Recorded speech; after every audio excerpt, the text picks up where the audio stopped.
Good morning, sir. Good morning to all. Good morning, sir. Yes, sir. Good morning. Then let me start. तो हम होंगे कामयाब के 21st session में सबका स्वागत है। हैप्पी दीपावली की शुरुआत है, तो दिवाली की भी शुभकामनाएं। और आज हम लोग फिर जुड़े हैं नए सेशन पे यूपीएससी की तैयारी के लिए, यूपीएससी के गाइडेंस के लिए। देश के रिमोट एरिया से हर जगह से बच्चे जुड़े हैं और इस क्रम में अभी तक 20 सेशन हम लोगों ने कर लिया है। आज 21वीं सेशन में एक नई शुरुआत और एक नई तरीके से कर रहे हैं। आज डॉक्टर बीवी सिंह अस्तित्व आईएएस एकेडमी जयपुर से के फैकल्टी मेजर और डॉक्टर किरण सिंह डायरेक्टर अस्तित्व आईएएस एकेडमी से दोनों लोग जुड़ रहे हैं। और इन लोगों ने good morning madam, welcome doctor sir, good morning. Morning sir. आप लोगों ने ब्लेसिंग बच्चों को पहले भी दिया है 15 अगस्त के कार्यक्रम में, और तब से 15 अगस्त से आज 15 अक्टूबर निकल गया। 2 महीने में बच्चे लोगों ने काफी इम्प्रूव किया है अपनी कोचिंग के पे और आप लोगों के गाइडेंस पे। इन द मीन टाइम 2 अक्टूबर को भी इन लोगों ने कार्यक्रम किया है। सर बिल्कुल क्षमा प्रार्थी हूँ, लेकिन मैंने YouTube पे फिर पूरे वीडियो को देखा था। उस दिन जी हमारे संस्थान में कार्यक्रमों में व्यस्त था, लेकिन मेरे दिमाग से समय निकल गया। मैंने जब ज्वाइन किया तो कार्यक्रम खत्म हो गया था। Yes madam, yes. तो आज बच्चे लोगों में एक खुशी की बात है, कल मैंने मैडम बच्चे लोगों से पूछा था कि दीपावली है, सभी लोग दीपावली में बिजी रहते, दीपावली में सब स्कूल कॉलेज बंद है, तो आप लोगों का क्लास बंद कर दिया जाए या चले। And I am happy to share that maximum candidates intimated sir class चलाओ, पढ़ाई अपनी चलनी चाहिए और फेस्टिवल भी रहेगा। That is the most part of this हम होंगे कामयाब। तो इस क्रम में आप लोग आए हैं और बच्चे लोगों को मैं बताना चाहूंगा कि आज डॉक्टर बीवी सिंह अपनी एक नई शुरुआत और कैसे हम लोग लेके चले इसको कंटिन्यूअस साल भर और 2 साल, जिससे एक रिजल्ट मिले। रिजल्ट ओरिएंटेड स्टार्टिंग आज से हम लोग करेंगे, तो आप सब लोग ध्यान से सुने और जैसा डॉक्टर साहब बोलेंगे, जैसा मैडम बोलेंगे, we will go ahead on that और हम लोग और भी बच्चों को जोड़ते जाएंगे। तो रिजल्ट ओरिएंटेड की अगले साल तक UP PSC, IAS, Bihar PSC, MP PSC and other exams में बच्चे सक्सेस होने लगे। इस सोच के साथ आज की शुरुआत करते हैं। तो I am handing over to the doctor BV Singh साहब, take it over and most welcome sir for your. Okay, welcome sir. ठीक है सर, गुड मॉर्निंग। सर इसमें मैं एक तथ्य जानना चाहता हूँ कि कितने बच्चे जो है अभी तैयारी शुरू कर रहे हैं और कितने लोग तैयारी कर मतलब कि आरंभ कर चुके हैं। अगर एक डेटा हमारे पास आ जाता तो उसके अनुसार हम अपने जो कार्यक्रम को आगे बढ़ाते। इसका है क्या अंदाजा? अप्रोक्सीमेट 20 कैंडिडेट्स इसमें है, जिसमें 4 या 5 तो शुरुआत इन लोगों ने कर दिया है, जिन लोगों ने प्रीलिम्स भी दिया था, और 6-7 ऐसे हैं जो अभी प्रीलिम्स अगले साल देंगे। तो टोटल मिला के 12-15 बच्चे तो हमारे नजर में इसमें है, लेकिन फिर भी कुछ बच्चे डिफरेंट लेवल पे हैं। तो जैसे एक राहुल राज है हमारे गांधीनगर से, एक विवेक एक मौर्य हमारे हैं, विजय मौर्य दिल्ली में लक्ष्मी नगर से, वो कोचिंग भी कर रहे हैं, तैयारी कर रहे हैं। एक राज रेखा कुशवाहा है सतना से, सी इज डूइंग टेकिंग कोचिंग दृष्टि आईएएस आल्सो। एक बाजीराव के ले रहे, तो ऐसे मिला के सर 6-7 हैं। Now you ask question and candidates will reply, means 10 to 20 के बीच में है, and it will increase as you are going ahead of that. Okay sir. Okay sir. देखिए सर, इसमें जो भी बच्चे जुड़े हुए हैं, जो भी एस्पिरेंट्स हैं, तो मैं एक समग्र तैयारी पर बात करूंगा कि कंप्लीट प्रिपरेशन आपको कैसे करनी है। और ये प्रोग्राम कंटिन्यूअस चलेगा, मान लो ये कम से कम 12 महीने से 18 महीने तक तो लगातार चलेंगे। और जो बच्चे तैयारी कर रहे हैं, कहीं से भी कोचिंग ले रहे हैं, उनकी कहने का मतलब कि जो अलग अलग क्राइटेरिया अलग अलग संस्थान का अलग अलग होता है, लेकिन लक्ष्य एक ही है, इस तरह से हम सफल हो जाए। तो यूपीएससी हो या स्टेट पीएससी हो, उनमें जो भी कुछ हम लोग करने जा रहे हैं, इसमें सबसे पहले हमें ये देखना है कि जब शुरुआत करते हैं, बीच में भी जैसे कि एक सेशन हमने लिया था, उस सेशन को उसको महत्व न देते हुए फिर से इसको हम करते हैं स्टार्ट। और फ्रॉम जीरो कहने का मतलब शून्य से हम लास्ट तक जाएंगे, और शून्य मीन्स की बिगिनिंग से लेकर उस लेवल तक जाएंगे जब तक कि हमको सफलता न मिल जाए। तो इस लेवल पर हम जो शुरुआत करने जा रहे हैं एकदम बिगिनिंग कि कैसे आपको करना है। जो बच्चे जहाँ भी जिस संस्थान को ज्वाइन कर चुके हैं उससे कोई प्रॉब्लम नहीं हो सकती, कि उनमें भी वहाँ पर जो कुछ हम लोग देखते हैं कि जैसे भी कि आप लोग जहाँ भी ज्वाइन कर चुके हैं वहाँ भी कुछ कमियां होंगी। ये नहीं कहा जा सकता है कि कोई भी संस्थान या कोई भी फैकल्टी 100% दे पाएगा, लेकिन सवाल है कि ये डिसाइड आप कैसे करोगे। तो इन सब पर हम चर्चा करेंगे। और सबसे पहले हम सिविल सर्विसेज के विषय में कि जब आप इधर आ रहे हो तो भारतवर्ष के स्तर पर अगर हम बात करते हैं ऑल इंडिया लेवल पर, तो जितने भी एस्पिरेंट आप जुड़े हो या पूरे ऑल इंडिया लेवल के भी बच्चे हैं, तो सबसे पहले ये तथ्य दिमाग में हमारे आता है कि इस परीक्षा में यानी परीक्षा के पॉइंट ऑफ व्यू से को देखें तो इस परीक्षा के माध्यम से हम जिस सेवा में जा रहे हैं वास्तव में वो क्या है। तो सामान्यतः ये महसूस किया गया है, रियलाइज किया गया है कि यहाँ दो प्रकार के एस्पिरेंट हमारे सामने दिखाई देते हैं, या दो प्रकार के बच्चे हैं। एक तो सिविल सेवा के महत्व को जानते हैं, और दूसरा इसके मंत्र मुग्धता पर चले जाते हैं, जैसा कि आप लोगों ने फिल्मों में देखा है या समाज में आसपास आप देखने की कोशिश करते हो कि मैं आईएएस बन गया, आईपीएस बन गया, या स्टेट पीएसएस के माध्यम से कोई सिविल सर्वेंट बन गया, तो वहां पर एक चार्म दिखाई देता है, और उस चार्म को देखकर यानी मंत्र मुग्धता को देखकर आप प्रिपरेशन शुरू कर देते हो। तो सबसे पहले शुरू की क्लास जो एक मैंने लिया था उसमें भी बात की थी, और आज फिर मैं करने जा रहा हूँ। शुरुआत वहीं से करूंगा क्योंकि आधार यहीं से बनेगा कि जब जैसे सिविल सर्विसेज की बात आती है तो वास्तव में ये है क्या, कैसे है, क्या आप इसके महत्व को जानकर सेवा में जा रहे हो, या इसकी मंत्र मुग्धता को देखकर जो समाज में आप देखते हो, चाहे वो चलचित्र मूवीज के मामले माध्यम से देख लेते हो या समाज में न्यूज़पेपर्स में पढ़ लेते हो, ये ऑफिसर इतना था, ऐसे था, जो कि एक सामान्य सी बात होती है। लेकिन सवाल ये है कि जब आप कंपटीशन की तैयारी करने जा रहे हो तो सबसे पहले हमें ये देखना है कि वास्तव में इसका आधार क्या है, इसका बेस क्या है, और आपके अंदर क्या है जो इस परीक्षा को आप क्वालिफाई कर पाओगे। तो सबसे पहले हम आपसे बात करेंगे जितने भी बच्चे जुड़े हुए हैं, जैसे पहले भी कहा, पता भी है कि बहुत लोग तैयारी शुरू भी कर चुके हैं, बहुत से बच्चे तैयारी शुरू भी करेंगे।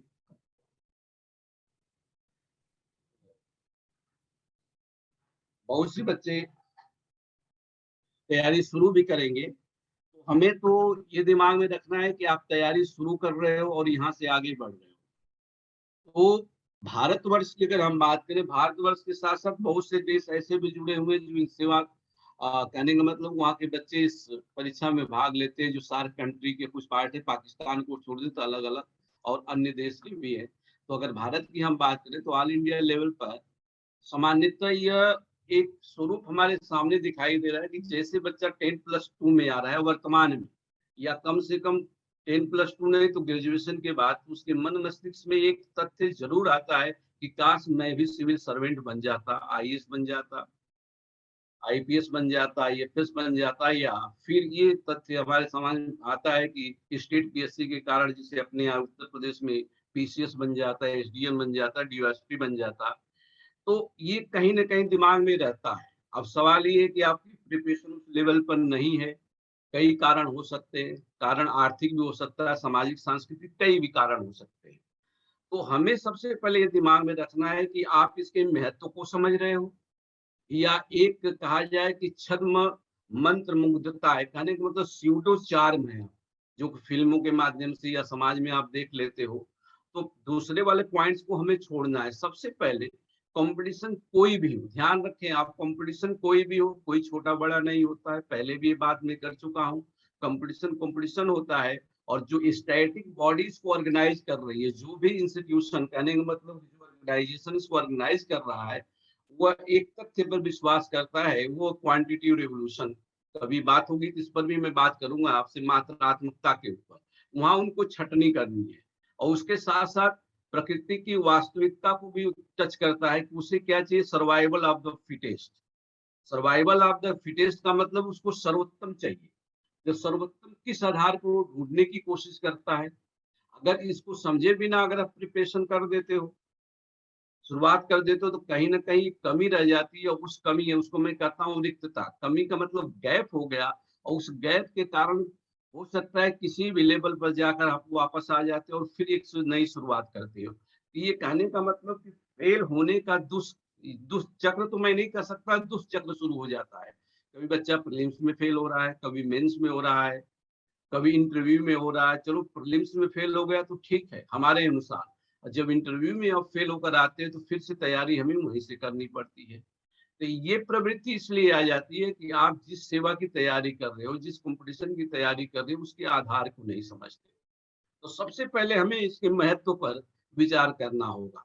शुरू की क्लास में मैं बोला था आज आपके सिलेबस पर भी मैं चर्चा करूंगा, और लगातार कुछ ऐसे तथ्य आपके सामने जरूर आ जाएंगे जिसमें जो बच्चे तैयारी कर रहे हैं अपने आप को सेल्फ इवेल्युएट करो कि आपकी कमी कहाँ है।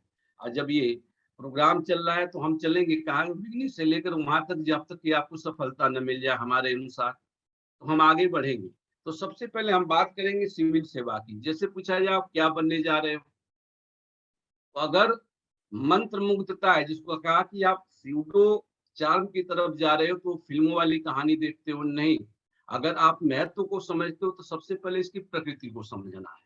आप सिविल सर्विस के माध्यम से सिविल सेवक बनने जा रहे हो। सेवक शब्द, सेवक शब्द याद रखना। अगर सेवक को हम सामान्य भाषा में बोले तो नौकर, लेकिन ये शब्द अगर हम बात कर लेते हैं आपसे क्या आप नौकर बनने जा रहे हो, तो वहां कहते हैं नहीं मुझे नौकर नहीं बनना, मुझे क्या बनना है, ऑफिसर बनना है। दोनों में बाइफरकेट हमें करना है। वास्तव में सिविल सर्विस के माध्यम से आप सिविल सर्वेंट बनने जा रहे हो।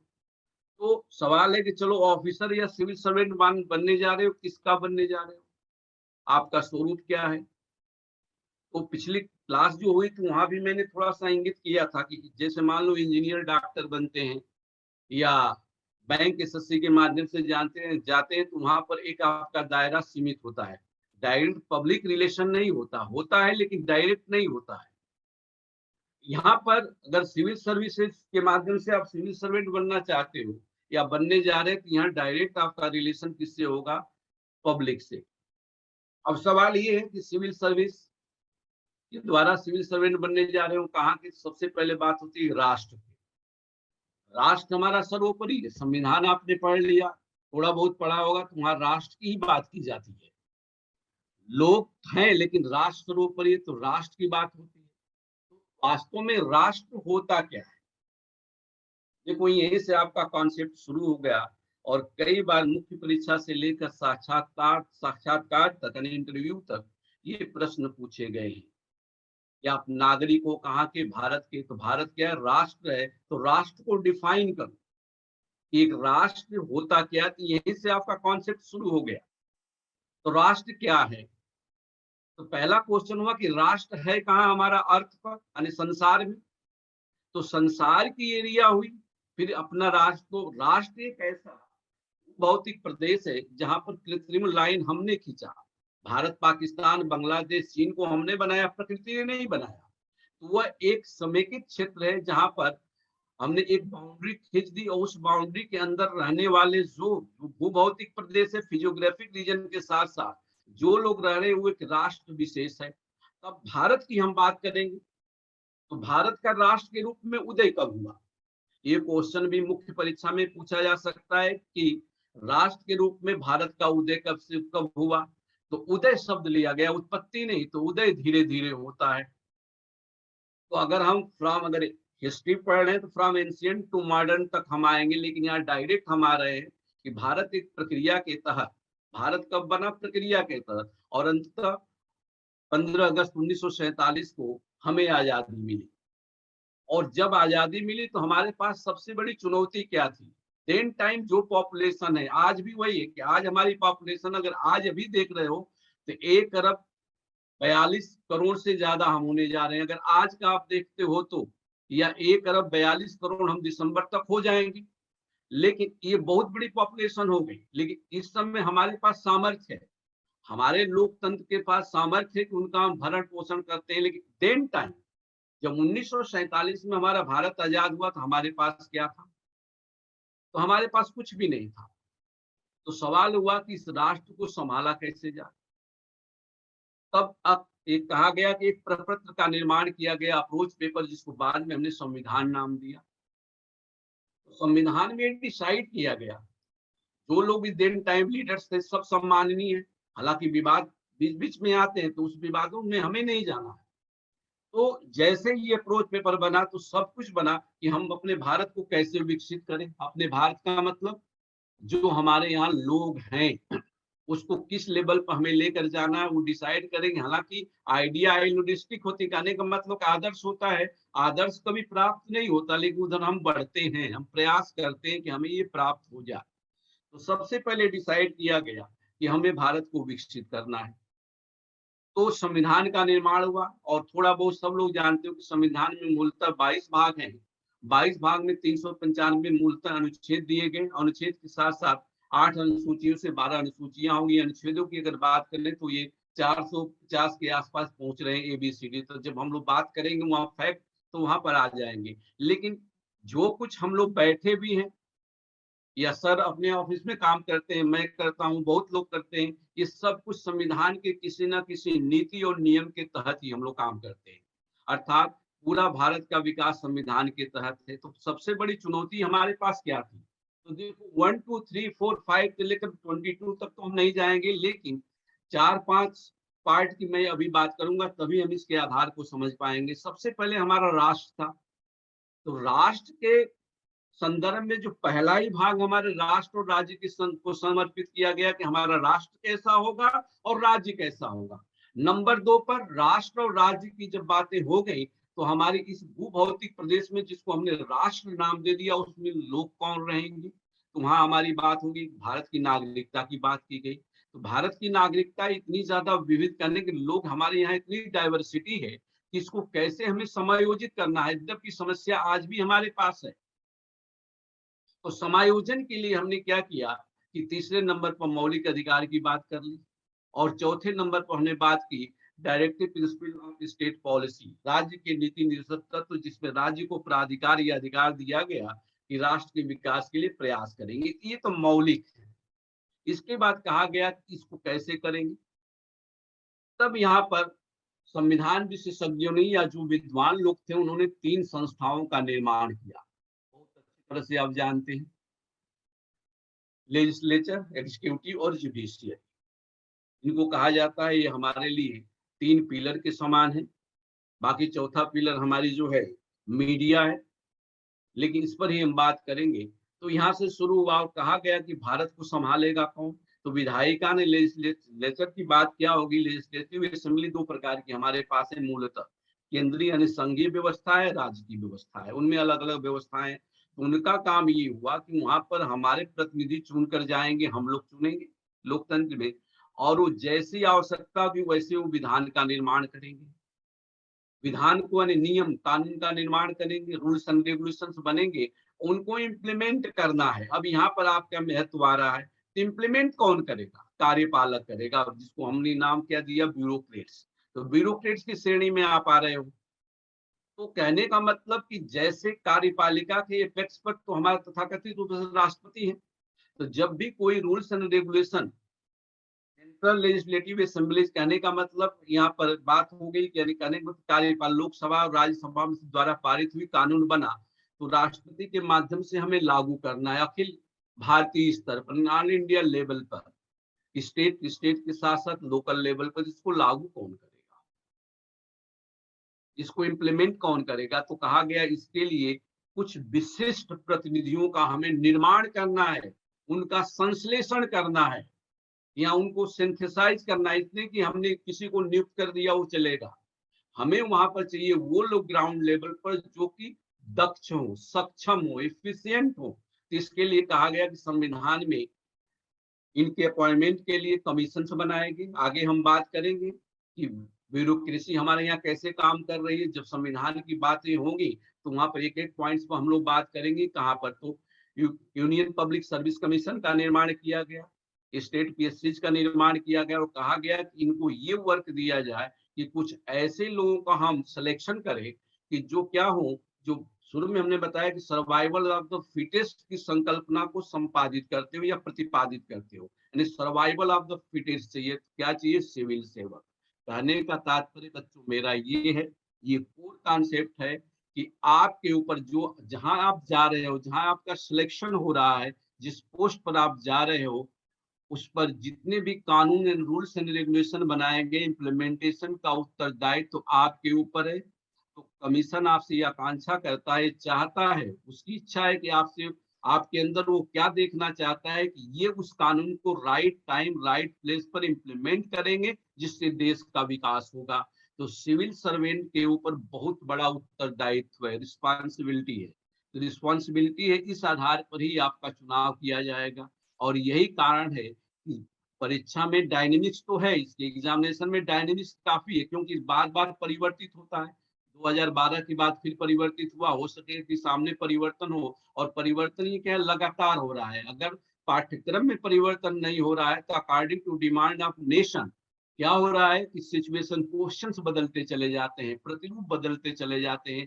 चाहे 2021 का पेपर देखो, मुख्य परीक्षा का या प्रीलिम्स का या उससे पहले का, तो वैसे हमें अपने आप में डायनेमिक्स लेनी होगी। कहने का मेरा तात्पर्य ये है कि कमीशन आप में उस प्रवृत्ति को देखने की कोशिश करता है कि क्या आप देश के विकास में पूर्णतः भागीदारी निभा पाएंगे या नहीं। इसलिए यहाँ ज्ञान के साथ साथ आपके एप्टीट्यूड को चेक किया जाता है, और एप्टीट्यूड आपका क्या होगा, according to demand of UPSC. UPSC की जो डिमांड है वही, यही कारण है कि फैक्चुअल, फैक्ट की जगह आपसे विश्लेषणात्मक उत्तर की जरूरत होती है, ये मांग करता है कमीशन। तो कहने का मतलब कि आप, अब जैसे मैंने कहा था मंत्र मुग्धता या महत्व, तो यहाँ पर है महत्व ये है कि आपका सिलेक्शन उस आधार पर किया जाएगा जब आप में इस प्रकार की कैपेबिलिटी होगी। अब इसके बाद देखो, कहने का मतलब जब हम आगे बढ़ते हैं तो हम तैयारी शुरू कर रहे हैं। तो तैयारी जब शुरू कर रहे हैं तो सबसे पहले हमें सिलेबस की बात करनी है, और सिलेबस के फीचर को देखना है, बेस को और स्वरूप दोनों को देखना है। तो जब हम यूनियन पब्लिक सर्विस कमीशन की बात करते हैं तो अधिकतर आप में से इससे परिचित है कि 3 लेवल पर आपका एग्जामिनेशन होता है, स्टेज 1, 2 और 3rd। फर्स्ट लेवल पर यानी स्टेज 1 पर क्या है, प्रीलिम्स है, जिसमें बहुविकल्प यानी multiple choice type of question होते हैं। 2 पार्ट आपके सिलेबस के हैं, सामान्य अध्ययन यानी जनरल स्टडीज 1 और जनरल स्टडीज 2। सेकेंड को हमने नाम दे दिया, कॉमन नाम दिया गया सी सेट। ठीक, तो ये आपको पता है। तो फर्स्ट पार्ट में क्या है कि 7 पोर्शन उन्होंने डिसाइड कर दिया, जिसमें करंट अफेयर, हिस्ट्री, हिस्ट्री में एंशिएंट, मेडिवल, मॉडर्न और कल्चर वाला पार्ट, जिस पर इस समय बहुत ज्यादा जोर दिया जा रहा है। कहने मतलब प्राचीन कालीन भारत, मध्यकालीन भारत, आधुनिक भारत और संस्कृति। इससे क्वेश्चन संस्कृति से इस समय बहुत ज्यादा आ रहे हैं, जैसा कि आप पेपर अगर कर रहे हैं तो, क्योंकि प्रवृत्तियां बदल रही है। इसके बाद ज्योग्राफी अर्थात भूगोल से संबंधित प्रश्न है, भारतीय अर्थव्यवस्था, भारतीय अर्थव्यवस्था से जितने संबंधित क्वेश्चन है वो आ जाते हैं, राज्य व्यवस्था और संविधान, कहने का मतलब इंडियन पॉलिटी एंड कॉन्स्टिट्यूशन। इसके बाद हमारे पास आ गया साइंस और इन्वायरमेंट। तो 7 पार्ट है। जनरल साइंस, जनरल साइंस में बेसिकली साइंस एंड टेक्नोलॉजी वाले पोर्शन से ज्यादा क्वेश्चंस आते हैं। ये 7 पोर्शन हो गए, 100 क्वेश्चंस हैं, 2 मार्क्स के हैं, 200 के हो गए। सेकेंड जो पार्ट है जिसको सी सेट नाम दिया गया, जिसमें 80 क्वेश्चन है, 200 मार्क्स के, लेकिन इसको क्वालिफाई कर दिया कमीशन ने। क्या किया, शुरू में तो क्या था, इसके भी मार्क्स उसमें जुड़ते थे, लेकिन बाद में कुछ विरोध हुआ, कुछ प्रवृत्तियां देखेंगे, उस प्रवृत्तियों के बाद सरकार ने डिसीजन लिया, उसके बाद कमीशन उस डिसीजन को स्वीकार किया, क्वालिफाई कर दिया गया। तो मेरिट जो आपकी बनने जा रही है वो फर्स्ट पेपर के आधार पर, समान अध्ययन जो प्रथम प्रश्न पत्र है उसके आधार पर मेरिट आपकी बन रही है। और मेरिट जब आप देखते हो तो जनरली मैंने महसूस किया है, अक्सर एक वाकया होता है, शायद आपके साथ भी हो या हुआ हो, या आप भी ऐसे ही सोचते हो, जब काउंसलिंग सेशन चलता है तो जैसे बच्चे आते हैं, गार्जियन लेकर आता है हमारे पास, तो अक्सर ये बातें होती हैं। तो बच्चों से गार्जियन आके पूछता है कि सर मेरिट कितनी जाती है। मैंने कहा आपके साथ भी हुआ होगा, शायद आप भी सोचते हो कि 55% मार्क्स अगर बच्चा ले लेता है तो रैंक 1 आ जाता है। तो गार्जियन ये बोलता है, सर अक्सर ये बोलता है कि मेरा बेटी या बेटा ये तो 96% है 10+2 में या इसमें ग्रेजुएशन में 75%, तो आसानी से क्या करेगा, क्वालिफाई कर लेगा। लेकिन फिर उसको समझाया जाता है कि ये जो 55% है किस लेवल पर और कैसे लेकर आना है। तो कहने का मतलब कि कभी भी प्रारंभिक परीक्षा में मेरिट 55% से ऊपर नहीं। अगर 200 में आपके 100, 10, 100, 5, 100, 15 बनते हैं तो आप मेंस के लिए क्वालिफाई हो जाते हैं। फिर मुख्य परीक्षा की स्थिति यही आती है, जैसे इस साल जो बच्ची ने टॉप किया उसके मार्क्स कितने हैं, देखो 53% है। 53% को उसने क्या किया, टॉप रैंक ले लिया। लेकिन सवाल है कि 53% के आसपास जाने के लिए आपको क्या करना है। अब जैसे प्रारंभिक परीक्षा का सिलेबस हुआ, जब इसको क्वालिफाई करते हो तो आप जाते हो मुख्य परीक्षा। तो मुख्य परीक्षा में आपको पता है कि 9 पेपर्स हैं, जनरल हिंदी, जनरल इंग्लिश। अपने यहाँ जनरल हिंदी होगी, अगर जो संविधान में 22 भाषाएं उसमें से एक आ जाएगी, और जनरल इंग्लिश आपको क्वालिफाई करना होगा तो उसमें 33% मार्क्स लेने हैं।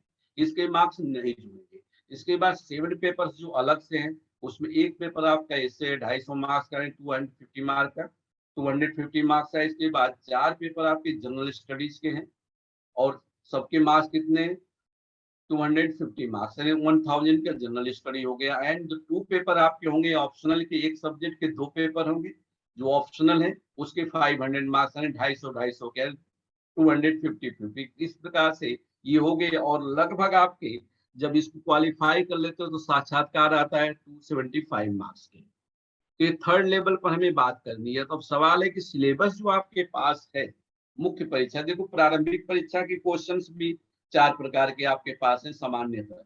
एक क्वेश्चन होता है कि जनरल क्वेश्चन दे दिया, 4 विकल्प यानी ऑप्शन दे दिए, उसमें से आपको देखना है सत्य असत्य क्या है या उससे संबंधित क्या। ये प्रश्न बहुत ईजी होते हैं। ईजी कहने के लिए कंपैरिजन, जो आप उसकी तुलना करते हैं अन्य क्वेश्चन से। जो क्वेश्चन सबसे ज्यादा खतरनाक होता है consider the following sentences.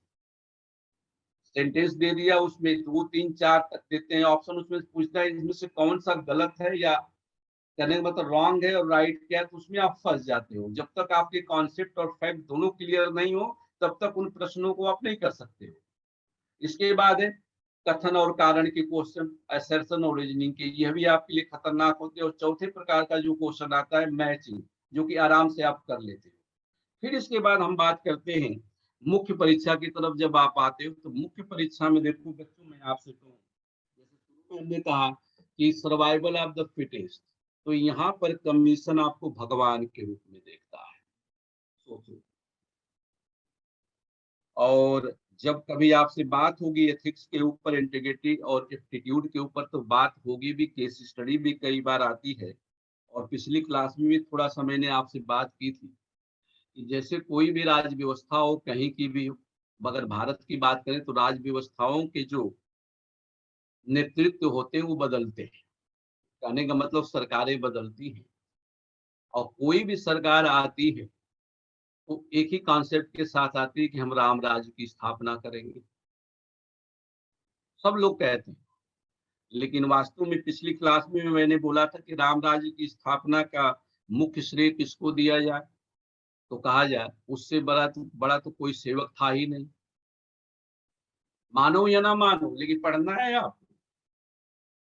Hanuman, Hanuman से कोई बड़ा सेवक नहीं था।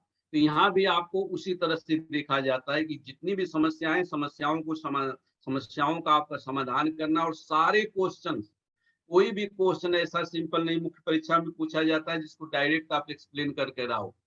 डायरेक्ट आपके विचार पूछे जाते हैं, चाहे वो करंट के क्वेश्चन हो, सामाजिक इशू, सोशल इशू, जो पॉलिटिकल इशू, जो भी हो, डायरेक्ट क्वेश्चन आपसे पूछे जाते हैं। या तो फिर उसका क्रिटिकल इवैल्यूएशन आपसे पूछा जाता है कि आपका विचार क्या है। तो जब भी आप तैयारी करो किसी भी प्रश्न को, चाहे हिस्ट्री का हो, ज्योग्राफी का हो, सोशल इश्यूज का हो, इंटरनल सिक्योरिटी का हो, बायोडाइवर्सिटी का हो, तो अपना विचार देखिए। जैसे कल का एक प्रसंग आया हुआ करंट अफेयर में, थोड़ी बात करेंगे। इंडियन ग्रेट बस्टर्ड एनिमल का नाम सुना है, बर्ड है। तो कहा गया कि ये विलुप्त हो रही, एक्सटिंक्ट हो रही है, लेकिन बहुत सी बर्ड जो है पाकिस्तान की तरफ माइग्रेट कर रही है। तो इसके लिए कारण क्या है? तो आप न्यूज़पेपर में पढ़ लिए, कुछ भी पढ़ लिए, लेकिन अपना विचार तो बताओ कि क्या कारण है। वो एक्सटेंट तो हो रही है पोल्यूशन के कारण या एनवायरमेंटल डिग्रेडेशन हो रहा है, जो भी कारण है आगे डिटेल चर्चा होगी। लेकिन पाकिस्तान की तरफ माइग्रेट करने का कारण क्या है? क्लाइमेटिक है, ह्यूमनिस्टिक है, यानी कहने नेचुरल है या ह्यूमनिस्टिक है? इस कारण को जोड़ना होगा। कल का अगर पेपर आप पढ़ते हो, अच्छा सा न्यूज पेपर जैसे द हिंदू वगैरह, इनमें ये आया हुआ है, तो यहाँ से आपको क्वेश्चन को कोड कर लेना है। या कोई समस्या है, कोई इंसिडेंट हो जाता है, तो सब कुछ अपना ढूंढने की कोशिश करो। और इस लेवल पर आप जो भी आंसर लिखोगे, कब आओगे, किस प्रकार से आओगे, तो वहां पर आपको विशुद्ध रूप से केवल और केवल इंडियन होना, भारतीय होना पड़ेगा। शुरू के क्लास में मैंने बोला था, बेटे जब आप तैयारी शुरू करते हो, मेरे पास आते हो, जब सामने से आपसे मेरी बात होती है, तो गार्जियन हो या आप, मैं अक्सर एक बात करता हूँ कि अगर आप सिविल सर्वेंट बनना चाह रहे हो, तो एक कहा जाता है ना, ओथ, कसम या क्या बोलते हो, लिया जाता है, शपथ। यहाँ आपको सिविल सर्वेंट बनने तक आपको एक शपथ लेनी पड़ेगी कि न तो आप स्त्री हो, न तो पुरुष हो, न तो क्षत्रिय हो, न ब्राह्मण हो, न वैश्य हो, न शूद्र हो, न तो आप हिंदू हो, न मुस्लिम, न सिख ईसाई, केवल भारतीय हो। अगर इतना बन जाओगे, तब कहीं से कहीं आप क्या करोगे, एक एब्सोल्यूट मैनर में अपना इवैल्यूएशन दे पाओगे। नहीं तो फिर आपका झुकाव कहीं ना कहीं हो जाएगा। तो आप अपनी सोच पैदा करो। अब इनमें जैसे कहा जाता है कि जब आप तैयारी शुरू कर लेते हो कि नहीं, आपका मन हो गया कि नहीं आपको सिविल सर्वेंट बनना है, तो क्या करना है? सबसे पहले तो आपको दिमाग में ये रखना है कि इस परीक्षा में, या कोई छोटी भी परीक्षा हो, ये तो बहुत बड़ी परीक्षा है आपकी, बहुत बड़ा कंपटीशन है, तो यहाँ पर कोई शॉर्टकट नहीं है। आप सोचो, जैसे अक्सर बच्चे आते हैं, पूछे सब्जेक्ट पढ़ा क्या, नहीं पढ़ा, 1 वीक से पढ़कर हम आ गए, या इधर से आ गए उधर से, यहाँ ये नहीं चलेगा। तो आपको टाइम, टाइम के साथ साथ पेशेंस, एक निश्चित समय लेना होगा। और आप में एक ऐसा सामर्थ्य हो, एक ठहराव हो कि धीरे धीरे आप प्रिपरेशन शुरू करो। कम से कम आपको 12 से 18 महीने का टाइम चाहिए। कोई कैंडिडेट आकर ये बोल दे कि मैंने तो 6 महीने 3 महीने में तैयारी करके सारा काम कर लिया, तो सोचो झूठ। क्योंकि सिलेबस और सिलेबस की जो व्यापकता है, कॉम्प्रिहेंसिवनेस है, उसको देखकर अगर वास्तव में आप सीरियस हो, समझ में आ जाता है कि सिर्फ हिस्ट्री एंड कल्चर को तैयार करने में आपको कितना टाइम लगेगा। तो इसके लिए आपकी एक सुनियोजित प्रयास करने का मतलब, एक अच्छी सी प्लानिंग होनी चाहिए, वेल डिफाइंड प्लानिंग। ये नहीं कि अभी शुरू किया और चल दिए। तो सबसे पहले टाइम आपको लेना, कम से कम 12 से 18 महीना। अगर आप सोचते हो कि नहीं 6 महीने में कर ले, तो बेहतर है कि इस फील्ड को छोड़ दो, कुछ दूसरी तैयारी कर लो जो 3-4 महीने में हो जाए। तो 12 से 18 महीने आपको टाइम देने ही पड़ेंगे। और साथ में दोस्ती रिश्तेदारी दोनों ही छोड़नी होगी। और एक वर्तमान में रिश्तेदार हमारा हो चुका है मीडिया, फेसबुक, ट्विटर, जो भी आप चलाते हो, व्हाट्सएप वगैरह। चूंकि मैं तो उसमें बहुत ज्यादा इन्वॉल्व नहीं रहता, तो कई के नाम भी नहीं हमें पता, ऑफिस वाले काम कर लेते, इनको छोड़ना होगा। क्योंकि इन प्लेटफॉर्म पर जब आप जाते हो, तो अनावश्यक अनावश्यक सूचनाओं के बीच में आप फंस जाते हो। और वहां से प्रवृत्तियां क्या होती है, यानी ट्रेंड आपका चेंज होता है, फिर डिस्टर्ब रहते हैं। तो इसको भी छोड़ना पड़ेगा। हाँ, कुछ अच्छे प्लेटफॉर्म है जहां आप जाओ, लेकिन आप में वो कैपेबिलिटी होनी चाहिए कि जो आपके काम का उसी को लो। तो यहाँ से आपको शुरू करनी है। अगर जो बच्चे मान लो तैयारी शुरू कर चुके हैं, उनके जो निर्देशक है, जो गाइड लोग होंगे, जो टीचर्स होंगे, जैसे कहने सब टीचर अच्छे होते हैं, किसी की बुराई हम नहीं कर सकते, टीचर तो टीचर होता है, उसमें कोई प्रॉब्लम। लेकिन अगर आप कर चुके हो तो आराम से चलो, पेशेंस रखो। और दूसरी जो महत्वपूर्ण यहाँ पर तथ्य आपके सामने है कि मेंटल और फिजिक, कहने का मतलब मेंटली और फिजिकली आप क्या रहो, प्रिपेयर रहो। ये नहीं कि अभी शुरू कर दिया तैयारी, नहीं इस परीक्षा की नहीं दूसरी की करते हैं, दूसरी की नहीं तीसरी की करते हैं, ये नहीं चलेगा। और दूसरे में, अगर 12 महीने टाइम देना है या 18 महीने देना है, तो बीमार होना मना है। अगर आप बीमार पड़ जाते हो परीक्षा के समय या परीक्षा से पहले, तो ये सोचो कि आपसे कई लाख लोग आगे हैं, क्योंकि पिछली बार जो फॉर्म भरे गए थे 11.5 लाख थे। 11 लाख से ज्यादा बच्चों ने फॉर्म भरा था और सीट कितनी थी? लगभग 1000। सोचो कि रेशियो क्या है। आप अपने आप को प्रिपेयर करो मेंटली और फिजिकली, और साथ में समाज के कुछ एक आपकी क्राइटेरिया, एक थ्रेश होल्ड है, उसके आसपास ही रहना है, आगे नहीं जाना है आपको कहीं। तो ध्यान रखिए। अब इसके बाद आपको प्लानिंग करनी है। जैसा कहा कि बहुत बच्चे तैयारी शुरू कर चुके हैं, तो ठीक है, अपने अनुसार आप करते रहें। लेकिन जब तैयारी आप शुरू करें तो सबसे पहले आपको करना क्या है कि अपने प्रिपरेशन के जो चरण है, मतलब जो स्टेज है, उनको कई भागों में बांट लेना होगा। और मार्ग निर्देशन, आज भौतिकवादी समाज है, मेटेरियलिस्टिक सोसाइटी है, मेरे पास आओ या कहीं भी जाओ, एक चीज मैं क्लियर कर देना चाहता हूँ कि भौतिकवादी समाज में जो कोचिंग संस्थानों की भूमिका अलग है। 10 साल पहले जो कोचिंग संस्थानों की भूमिका थी, वो पूरी तरह से ट्रेंड परिवर्तित हो चुका है। क्योंकि आपको भी पता होगा, नहीं जानते हो तो मैं बता दूं कि इस समय बहुत बड़े बड़े कारपोरेट लेवल लोग काम कर रहे हैं। मैंने कारपोरेट लेवल पर काम हो रहा है, जो आपको लुभाने का काम ज्यादा करते हैं, काम करने का काम ज्यादा कम करते हैं, जैसा कि आप जानते हो। तो गाइड उसको चुनो जो निरपेक्ष रूप से आपके साथ काम कर सके। किस प्रकार से काम कर सके? जैसे मान लो हम होंगे कामयाब, एक प्लेटफॉर्म, मैं नहीं कहूंगा कि बहुत ज्यादा सफल है, लेकिन मैं विश्वास करता हूं कि सफल होगा। तो यहाँ हम लोगों का कोई स्वार्थ नहीं है, सर का कोई स्वार्थ नहीं है, और मैं बैठा हूं, मेरा भी कोई स्वार्थ नहीं है। हमारा स्वार्थ ये है कि समाज के जितने भी बच्चे जुड़े हों या जिस भी समाज के हो, वो सफल हो जाए, ये हमारा स्वार्थ है बस। तो जब ऐसे गाइड्स के पास जाओगे तो निरपेक्ष रूप से आपकी सहायता करेंगे। एक तथ्य अक्सर मैंने देखा है, महसूस किया है, या मान लो एक्सपीरियंस हमारा है, कि जैसे बच्चा तैयारी करने चलता है शहर की तरफ जहां भी है, तो तथाकथित सीनियर्स से मिलता है। और एक ऐसे ये तथ्य मैं आपके सामने प्रस्तुत कर रहा हूं कि हो सके कई बच्चों को बुरा लगे, लेकिन वास्तविकता को पकड़ना, तथाकथित सीनियर को पकड़ने जाता है वो।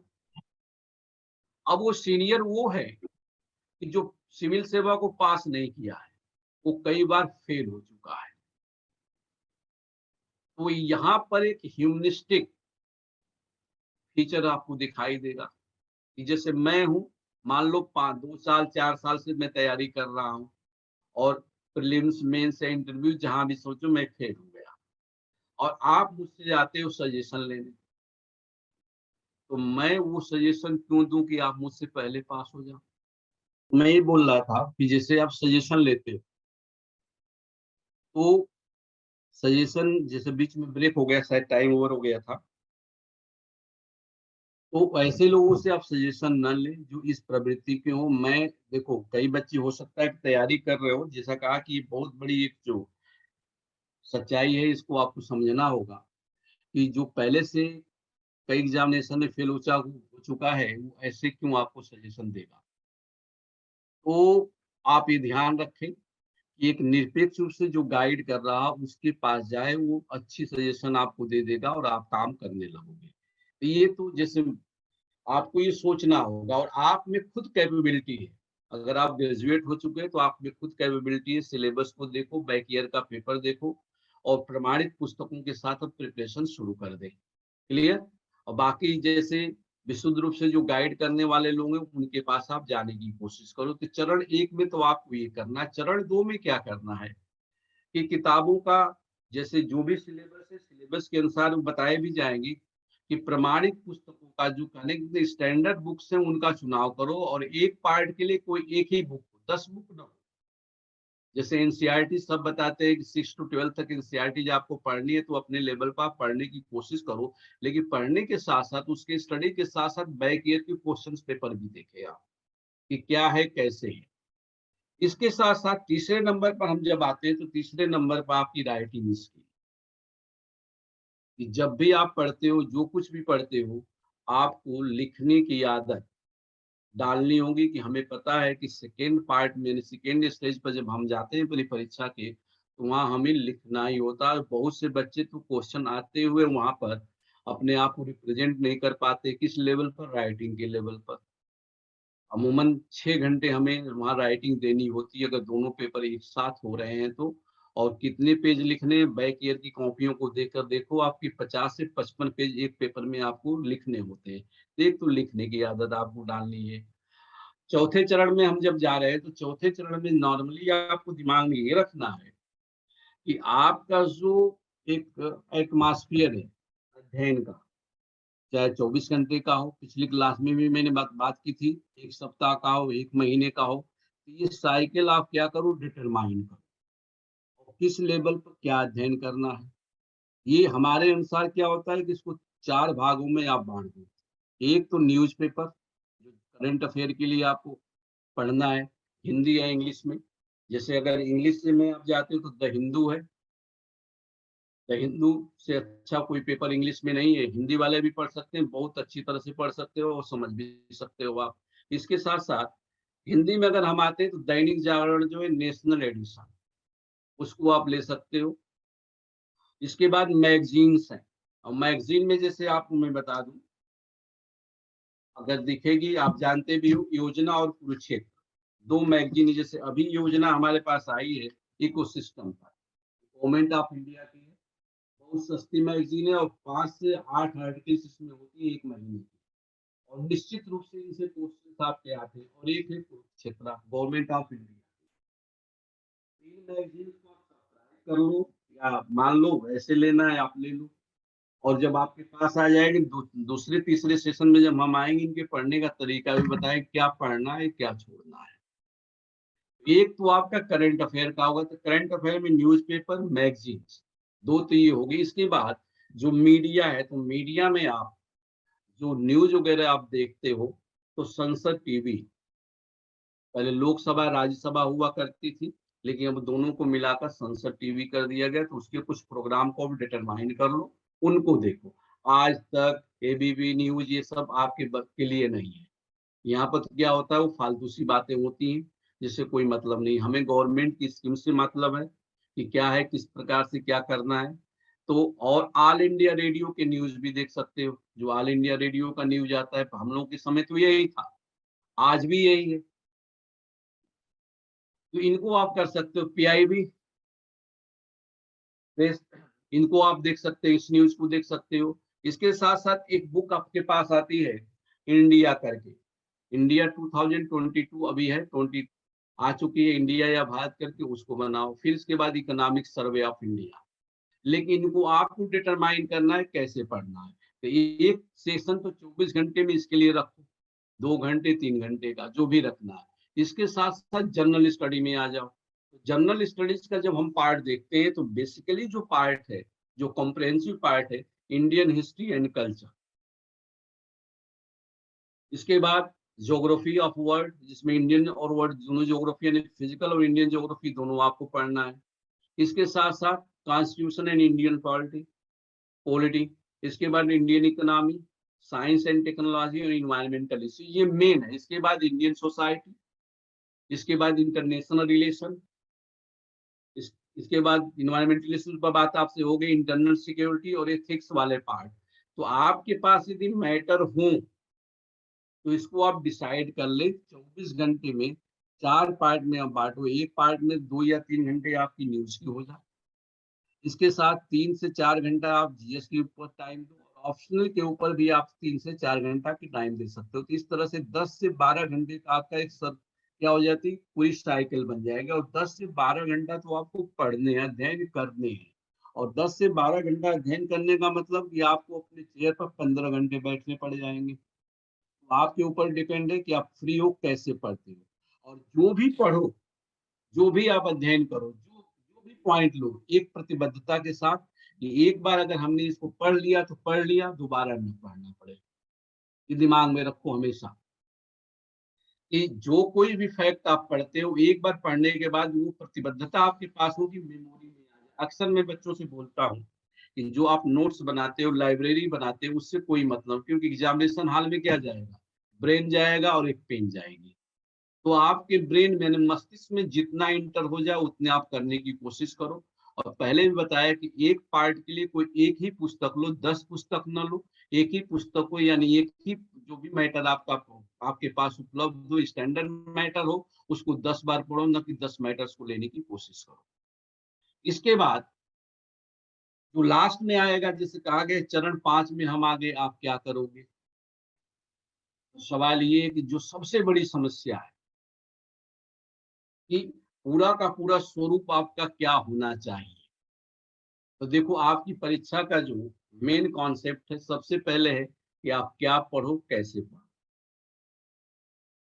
ये आपको डिसाइड करना होगा, नहीं तो जुड़े हो तो ये तो हम यहाँ से गाइडलाइन आपको मिलेगी कि किस पार्ट में क्या पढ़ना है।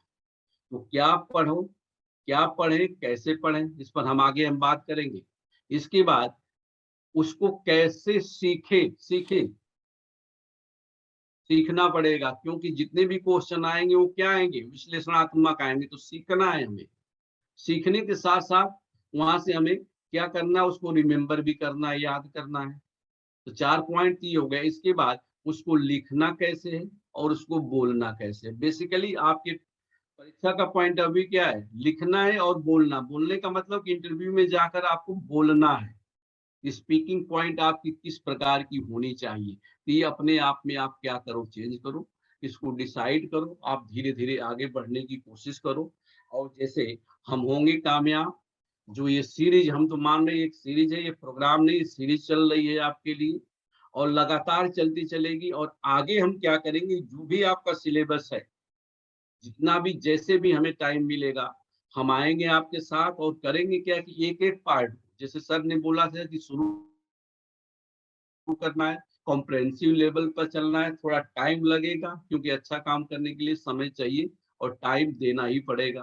तो जैसे जनरल स्टडीज का कोई पोर्शन हमने ले लिया और शुरुआत हम करेंगे, आपको इंफॉर्मेशन मिल जाएगी। जैसे हिस्ट्री कल्चर, तो हिस्ट्री कल्चर क्या एक बहुत बड़ा कहा जाए कि पार्ट है। इसमें ancient India, medieval, modern, world history और हिस्ट्री एंड कल्चर अलग से हमें लेना है, कल्चर वाला पोर्शन। तो इसमें मैं क्या करूंगा कि जैसे मान लो प्राचीन भारत हमें पढ़ना है। अक्सर होता क्या है, मैंने सुन रखा है, आपने महसूस भी किया। सुन क्या रखा है मैंने, कहने का मतलब इस चीज को महसूस किया है। ये अक्सर ये होता था 2014 से पहले। जैसे हिस्ट्री टीचर पढ़ाने आता है, मॉडर्न इंडिया पढ़ाकर आपको चला जाता था कि इससे ज्यादा क्वेश्चन आते हैं। लेकिन 2014 के बाद सब कुछ चेंज हो चुका है। क्यों चेंज हो चुका है? क्योंकि जो राज व्यवस्था का नेतृत्व करने वाले लोग हैं, उनका स्वरूप चेंज हो गया है। तो कल्चर से ज्यादा क्वेश्चन आ रहे हैं। और कल्चर बहुत, आप तो एक पढ़ना नहीं चाहते हो। मैंने स्टूडेंट्स में देखा है कि कल्चरल एस्पेक्ट से वो दूर भागते हैं। और अभी माननीय प्रधानमंत्री को देखो, ये एक ऐसा पद है, व्यक्ति को मत जाना, पद कि प्रधानमंत्री।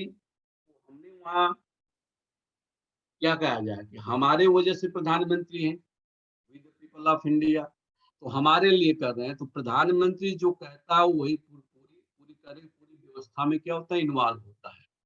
अभी आपसे मैं 15 अगस्त 2022 को पंच प्रण के विषय में प्रधानमंत्री ने कहा, और उसमें एक पॉइंट ये दिया है कि हम गुलामी मानसिकता और उपनिवेशवादी मानसिकता को छोड़ दें और जो हमारी हेरिटेज है, जो धरोहर है, उस पर हम क्या करें, गर्व करें।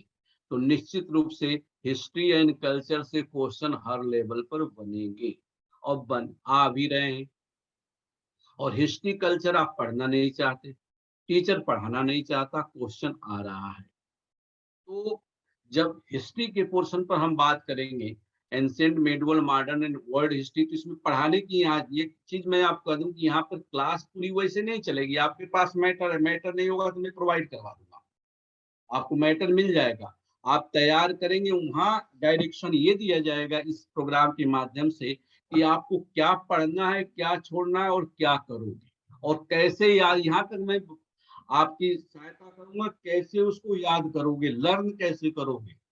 रिमेम्बरिंग एंड लर्निंग दोनों पॉइंट्स पर कि आपको कैसे करना है, बशर्ते आपको उसमें 100% क्या देनी पड़ेगी, आपकी इन्वॉल्वमेंट। जैसे कई बार और देखो जो बच्चे पेपर दे रहे हैं उनको पता है या दे चुके हैं कि यूपीएससी कभी भी क्वेश्चन रिवाइज नहीं करता, उसके लिए नया चाहिए। और आजादी के बाद से ये पेपर हो रहे हैं, तो क्वेश्चन तो कितने बन गए होंगे, लगभग सारा सिलेबस आ गया होगा। तो वहां पर टीम बैठी हुई कि क्वेश्चन नया क्या है, किस प्रकार से है, वहां हमें सर्च करना है। अगर हिस्ट्री कल्चर में हम जा रहे हैं या इंडस हिस्ट्री कल्चर में मान लो स्टोरेज की बात हम कर रहे हैं, इंडस सिविलाइजेशन की बात कर रहे हैं, मौर्यन पीरियड की कर रहे हैं, या हम बात कर रहे हैं रिलीजन में आज बौद्ध जैन की बात करें, तो वहाँ क्या नया क्वेश्चन बन सकता है, इतना तक मैं आपकी सहायता कर सकता हूँ, बाकी आपको करना है। तो सिलेबस जैसे मान लो हिस्ट्री के इतने पार्ट्स आ जाएंगे, कम से कम 240 पॉइंट्स बने पार्ट्स हो जाएंगे इसमें, हिस्ट्री में एक एक पार्ट्स को हम लेकर चलेंगे, ये नहीं कि किसी पोर्शन को छोड़ दिया। अगर स्टोन एज में आ रहे हैं हम, तो यहाँ पर पैलियोलिथिक, मेजोलिथिक एंड नियोलिथिक सब पर आपसे बात होगी, और हर लेवल पर बात होगी कि वहां पर जो पॉलिटी थी, राज व्यवस्था कैसी से निश्चित रही होगी, इकोनॉमी कैसी है, साइंस टेक क्या है, और साइंस टेक की शुरुआत ही वहीं से होती है, लेकिन उसे हमें समझना है, किस लेवल पर समझना है। जैसे मैं आपसे बात करूं कि मिसाइल जो प्रोग्राम हमारे पास है, डीआरडीओ चलाता है, एकदम आधुनिकतम है, लेकिन ये कह दिया जाए कि ये तो प्राचीन कालीन है। तो कैसे इस मिसाइल प्रोग्राम में जो टेक्नोलॉजी है उसका इनिशिएशन तो पैलियोलिथिक एज में ही हो चुका था, कैसे हुआ था इसको आपको जोड़ना है। ऐसे भी क्वेश्चन आ सकते हैं, क्योंकि प्रधानमंत्री ने क्या किया कि हमें अपने कल्चर पर, अपने संस्कृति पर गौरवगान करना है, और हमें फिर से क्या करना, रीडिस्कवर ऑफ द इंडिया, हमें भारत की फिर से खोज करनी है। तो क्वेश्चन तो आएंगे। तो इसी तरह से सिर्फ यही नहीं, मॉडर्न इंडिया तक भी हम आएंगे। इसके बाद अगर आप ज्योग्राफी में आते हो, तो ज्योग्राफी में तो बेशक बहुत अच्छी तरह से मैं आपसे बात करने वाला हूँ। साइंस टेक में भी एक आधार दे दिया जाए कि बेटा ये पोर्शन है, यहाँ से ये पढ़ना है आपको, ऐसे क्वेश्चन आएंगे, तो इतना तो आप कर सकते हो। तो एक एक करके हम हर पार्ट को ले लें, चाहे इंडियन इकोनॉमी हो, चाहे इंडियन पॉलिटी हो, सोशल इश्यूज हो, और आपको इस लेवल पर, कहने का मतलब इस लेवल पर एक तरह से कहा जाए कि पहुंचा दिया जाएगा कि आसपास की इंसिडेंट को देखकर भी आप समझ सकते हो कि इससे भी क्वेश्चन हो सकता है, इससे भी क्वेश्चन हो सकता है, और इस क्वेश्चन का आंसर क्या होगा। तो हर लेवल पर हम लोग बात करेंगे मतलब सिविल सेवा परीक्षा के विषय में, यानी सिविल सर्विस एग्जामिनेशन के विषय के प्रत्येक पहलू पर, प्रत्येक एस्पेक्ट पर आपसे बात होगी। आपको ये हमारे तरफ से पूरा का पूरा प्रयास होगा कि आप 100% प्रिपेयर करो, जहां भी हो, जैसे भी हो, और आराम से आप अपनी तैयारी कर सको। और एक दो प्रोग्राम के मतलब जब भी हम आगे मिलेंगे, एकदम पूरा प्रारूप आपके पास चला जाएगा, कब क्या हमें डिस्कस करना है। अब जल्दी से अगर आप लोगों को कुछ क्वेश्चन पूछना है, शायद टाइम होने वाला है, तो आप पूछ सकते हो, कोई कोई सब। हेलो, हाँ नमस्कार सर, बहुत बहुत धन्यवाद सर, बहुत अच्छा आपने इसको बताया और समझ में भी आया हम लोगों को। सर एक चीज जो ईएसए का पार्ट होता है सर, उसमें हमको नहीं समझ में आता सर, उसको कैसे सोचकर उसको लिखें और कैसे उसको प्रिपेयर करें। बेटा उसके लिए देखो, जब समग्र हम तैयारी करेंगे ना, इसके लिए एस्से का पार्ट दो भाग में आता है। एक तो आपका सामान्य हो गया, एक फिलोसफिकल होता है, ठीक। तो आवाज जा रही है हमारी आपके पास? जी सर आ रही है। हाँ। तो इनके लिए हमें समग्रता की जरूरत है, समग्र दृष्टिकोण चाहिए। ये पहले वैसे ऐसे नहीं आते हैं कि शुरू में हो गया कि चले गए, अभी दीपावली आने वाली है, दीपावली पर निबंध लिखो, दशहरा पर निबंध लिखो, तो ऐसे नहीं आएंगे। ये क्वेश्चंस हैं, इसमें दिमाग में ये रखो कि कमीशन आपसे कोशिश की, कॉन्सेप्ट है कमीशन का कि पाने की जगह बनने की कोशिश करो। ये बहुत बड़ा कंसेप्ट है, इस पर कभी हमारी बहुत लंबी क्लास आपसे होगी। पाने की जगह बनने की कोशिश करो, इस कॉन्सेप्ट को ध्यान में रखकर कमीशन क्वेश्चन आपसे पूछता है उसमें, ठीक ना। कि बहुत लोगों को तो जो सेंटेंस दिया वही समझ में आता है कि क्या है ये। जी सर। प्रोग्राम में आप मुझसे जुड़ जाओगे तो कोई चिंता करने की जरूरत नहीं है। देखना 3-4 महीने के बाद आप खुद समझ जाओगे कि क्वेश्चन जैसे अभी इस बार के ऐसे आए हुए अभी हमारे दिमाग में है नहीं, अगर रहता तो मैं बता देता। उसमें से 8 ऐसे में से 8 पॉइंट होते हैं, फर्स्ट पार्ट में 4 होते हैं, सेकंड में 4 होते हैं, उनमें से 4 ऐसे मैंने क्लास के दौरान चर्चा इसी प्रकार से कर दिया था और बच्चों ने अच्छा किया है। तो उसमें समग्रता को ढूंढने की कोशिश की जाती है, उसमें करंट को मिला दिया जाता है। तो पाने की जगह हमें क्या करना, बनने की कोशिश, और ये धीरे धीरे प्रिपेयर हो जाएंगे हम, तो उसकी टेंशन नहीं है। जब आप जुड़े रहोगे धीरे धीरे कर लेंगे, उस आधार पर आप आ भी जाओगे। और कोई क्वेश्चन? जी, thank you sir. Welcome welcome. क्या नाम है आपका? सर मन्नू कुमार कुशवाहा।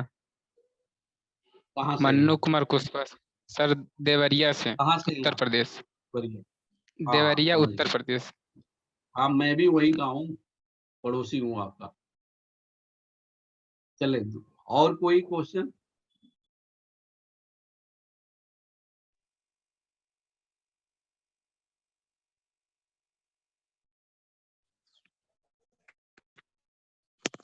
हेलो हाँ बोले। सर, नमस्ते सर। नमस्कार, बोले। सर मैं अनुराग बोल रहा हूँ। सर मेरा क्वेश्चन ये था कि सर हम पढ़ाई कर रहे हैं तो सर वो कंटिन्यूटी नहीं बन पाती है कि हम कुछ दिन तो बहुत नहीं पढ़ते हैं चीजों को कंसंट्रेट होकर, बट एट ए पॉइंट ऐसा टाइम आता है कि हम वहाँ थोड़ा डिस्ट्रैक्ट होते हैं। बेटा यही सर तो वो मैंने कहा चीजों कि को पहले आप डिस्ट्रैक्ट ना हो। प्रतिबद्धता आपको देनी होगी। सबसे तो इसके लिए सोचो कि जो आपने लक्ष्य निर्धारित कर लिया, जी सर। वो लक्ष्य आपने निर्धारित कर लिया, उसके प्रति समर्पित हो जाओ। आपको दिन रात सिर्फ आईएएस दिखना चाहिए कि आप आईएएस जी बनने जा सर। रहे हो, और अंदर क्या करना है आपको, जैसे शुरू में मैंने कहा ना कि ठान लिया तो ठान लिया। आपके सर में दर्द जी सर। हो रहा है, पैर में दर्द हो रहा है, कोई रिलेटिव आ गया, कुछ नहीं, हमें करना है तो करना है। ये कोई छोटी मोटी जी समस्याएं आ थैंक जाती है, कभी आपके सर में दर्द होता है, कोई हो सकता है कि में भी बहुत लोगों के साथ होता है कि फाइनेंशियल प्रॉब्लम आ गई, सोशल प्रॉब्लम आ गई। इन सबको दूर करके एक तरफ करके सिर्फ आपको सीधे जाना है वहां पर जहां आपने ये 3 वर्ड लिख लिया ना, आईएएस या पीसीएस, सिर्फ ये दिखना यस चाहिए। सर। कलाम साहब का नाम सुना है ना? Yes sir. एपीजे कलाम साहब का। अगर वो ऐसी समस्याओं में फंसते तो कई मछुआरे होते, नाव चलाते, कोई नहीं जानता, लेकिन उनके सामने क्या था, एक ही लक्ष्य था कि हमें वहां तक जाना है। और जब लक्ष्य उन्होंने ले लिया तो वहां से भी बहुत आगे चले गए। कोई लीडर्स एक बार समाप्त हो सकता है हमारे भारत में, लेकिन कलाम साहब कभी समाप्त नहीं हो सकते, तो उनको दिमाग में रखो, सब कुछ कर लोगे आप। जी सर, थैंक यू सर। और किसी का कोई question? Good afternoon sir afternoon, good and happy afternoon. Dhanteras sir. कौन? सर मेरा ये क्वेश्चन है कि ऑप्शनल सब्जेक्ट कैसे डिसाइड करें सर? ऑप्शनल सब्जेक्ट तो देखो, ऑप्शनल सब्जेक्ट तो ग्रेजुएशन में आपका क्या रहा है? सर ग्रेजुएशन अभी चल रहा है, लास्ट ईयर है। क्या है सब्जेक्ट, क्या है? सर बीकॉम कर रही हूँ। भी काम कर रहे हो बेटा। मीडियम क्या रखोगे? Hindi medium sir. तो कॉमर्स तो हिंदी में नहीं चलेगा, यस तो आप सर। उन सब्जेक्ट पर ध्यान रखो। 3-4 सब्जेक्ट का नाम मैं बता रहा हूँ जिनका रोल जनरल स्टडीज और एसए में भी बहुत ज्यादा है। जैसे ज्योग्राफी, ज्योग्राफी इन्वायरमेंट को भी कवर करती है, हर लेवल को, इकोनॉमी को भी कवर करती है। ज्योग्राफी, हिस्ट्री, और political science, yes in sir. तीनों में से हिंदी मीडियम आप ले सकते हो, जो भी आपको अच्छा लगे। ठीक। Yes sir. हाँ, थैंक यू सर। ओके। और कोई किसी का क्वेश्चन?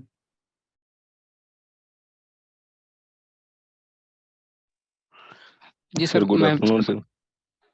Good afternoon. कौन? सर विजय मौर्य बोल रहा हूँ। हाँ बोले विजय। सर ये पढ़ने का बेस्ट वे क्या होता है सर? जैसे हिस्ट्री पढ़ रहे हैं तो सर सारे सब्जेक्ट एक साथ लेके चलें कि सर कोई पर्टिकुलर, जैसे एंशियंट हिस्ट्री है, इसको खत्म करने के बाद मिडाइवल पे चले, कि सर तीनों अगर एक साथ पढ़े तो जैसे नहीं टॉपिक बेटा, बांट दें ऐसा आपको दो नहीं दो करना करके? है। पहले sir. तो हिस्ट्री का जो सिलेबस है उसको टाइम निर्धारित करो, कितना टाइम आप दे रहे हो, 1 महीना 2 महीना। और जब आप एनसीईआरटी उठा रहे हैं, एंशिएंट पढ़ लिया एक बार बुक Yes, को, sir. उस बुक को लगातार 3 बार पढ़ो। जैसे एक मैंने एंशिएंट जो करीब 250 पेज में है एनसीईआरटी, ठीक, Yes, sir. तो उसको मान लो पढ़ने में 10 दिन लग रहा है, तो दूसरे बार में उसको 5 दिन में पढ़ लोगे, तीसरे बार में 2 दिन में ही पढ़ जाओगे आप। तो एक Yes, बुक sir. को कम से कम 3 बार पढ़ो, और जब आप पढ़ते हो तो बैक ईयर के क्वेश्चंस को भी देखो, ठीक। जब वो Yes, sir. प्रिपेयर हो जाए तब मेडुअल की तरफ जाओ, मेडुअल के बाद फिर आप मॉडर्न की तरफ जाओ, देन वर्ड हिस्ट्री, ऐसे करो। टाइम लगेगा, इसीलिए तो मैं बोला 12 से 18 महीने का टाइम आपको लेके चलना है। Yes, sir. हाँ, और Thank कोई you, sir. क्वेरी? हाँ, ओके, वेलकम। चलिए, और सर जो GS4 इथिक्स का जो सर पेपर होता है सर, वो हाँ, नहीं समझ में, जो केस आता है, केस स्टडी है, थोड़ा केस के बारे में कुछ कुछ पूछता है सर, उसको वहाँ के साल उसको किया जाता है सर। बेटा केस भी आप कर लोगे, पहले आप जीएस के जो 3 पेपर्स है ना, इनको जमकर तैयार कर लो। तीनों तैयार हो जाएंगे तो केस अपने आप समझ में आ जाएंगे। और जी। हम लोग प्रयास करेंगे आपकी क्लास करवाने में। भी केसेज हैं, क्योंकि देखो हम लोग साथ में रहेंगे तो आपका एक कहा जाता है ना कि एक माहौल बन जाएगा। और बीच जी। बीच में अगर मैं जुड़ूं तो जुड़ने के बाद केस आपको आपके आसपास ही मैं करवा दूंगा कि ये केस हुई तो क्या होगा, इस पर जी। डिटेल चर्चा कर देंगे, इनकी कोई चिंता की जरूरत नहीं है, और बहुत अच्छा हो जाएगा कोर्स पेपर आपका एथिक्स का। जी, हाँ, थैंक यू सर। और कोई?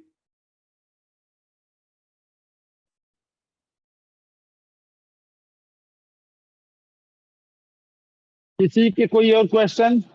Any person?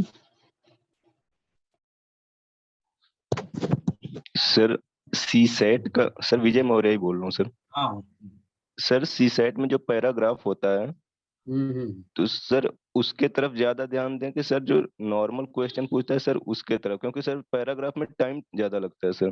देखो बेटा, नॉर्मल क्वेश्चन पर ज्यादा टाइम आप दो ना, पैराग्राफ में क्या होता है ना, जब पैराग्राफ में जो आंसर आप देते हो ना, 50-50% मान कर चलो, इसमें 50% सर गलत हो जाते हैं, 50% सही हो जाते हैं, क्योंकि जो आपका पॉइंट ऑफ व्यू है, सामने वाले का पॉइंट ऑफ व्यू क्या है, वो कभी कभी मिसमैच हो जाता है। तो जो रीजनिंग वाले क्वेश्चन है ना, मैथ और रीजनिंग वाले, इन पर थोड़ा ध्यान दिया, उसमें करीब आपको 30 क्वेश्चन सही हो जाए तो क्वालिफाई हो जाओगे, 25, 26, 26, 27। उसका ज्यादा टेंशन लेने की जरूरत नहीं है आपको। Yes sir. मैथ रीजनिंग वाले क्वेश्चन जो डायरेक्ट आते हैं उस पर काम करो खूब अच्छी तरह से आप। Yes sir, hmm. Thank you. और कोई?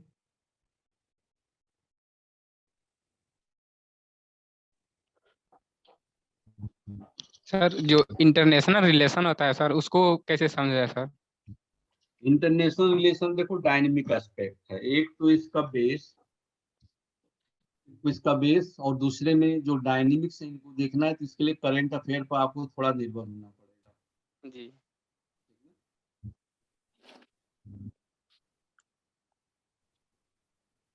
और किसी का कोई क्वेश्चन?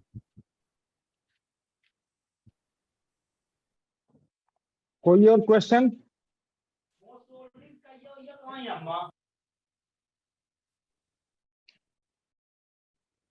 सर बच्चे लोगों ने तो क्वेश्चन अपना मोरलेस किया ही, कुछ कम बच्चे भी आज जुड़े हुए हैं। कोई बात नहीं। हम जो देख रहे हो सकता है 2-4 लोग दीपावली के कारण अपने काम में कहीं लगे हों, या कुछ लोग छुट्टियों में घर गए हों।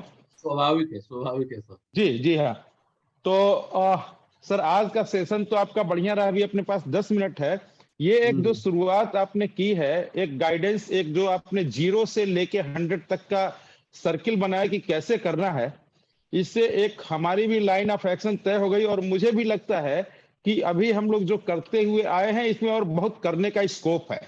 बहुत है सर, बहुत स्कोप है। क्योंकि आपने जो एक बात कही कि निस्वार्थ भाव से हम लोगों को बताने की जरूरत है।